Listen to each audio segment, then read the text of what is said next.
হাদিসে পাইনি কেউ যদি পেয়ে থাকে যে হ্যাঁ হ্যাঁ নামাজ পড়ার জন্য আল্লাহ পাক বান্দার প্রতি হেসে গিয়েছেন, আমি এরকম হাদিস পাইনি রোজা রাখার জন্য আল্লাহ পাক বান্দার প্রতি হেসে গিয়েছেন, আমি পেয়েছি মানুষের সেবা করার জন্য আল্লাহ পাক খুশি হয়ে গেছে, আমি পেয়েছি যে ব্যক্তি বান্দা খিদমত করে কিয়ামতের দিনে আল্লাহ বলবেন আমার বান্দাকে পানি খাওয়ানোর জন্য আমি আল্লাহ আমাকে তুমি পেয়ে যেতে।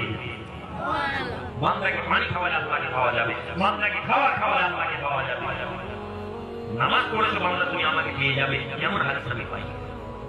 নামাজের ফজিলত আছে, রোজার ফজিলত আছে, অনেক ফজিলত আছে, কিন্তু এর সাথে আবার এটাও আছে এই আমল করার জন্য নামাজ পড়েছে আবার জাহান্নামে গেছে এমন হাদিস আছে কোরআনের আয়াতে। ফাওয়াইলুল লিল মুসাল্লিন, ওই নামাজিরা জাহান্নামে যাবে। তাহলে আপনি কি বুঝলেন ইসলাম? ইসলামের দিক আছে, একটা দিক হচ্ছে আপনার নিজস্ব ক্যারেক্টার ডেভেলপ করা। যদি ক্যারেক্টার ডেভেলপ না হয় আপনি ইবাদত করে মজা পাবেন না। আরেকটা ডেভেলপ হচ্ছে আপনাকে আল্লাহ হুকুমকে মান্যতা দিতে হবে।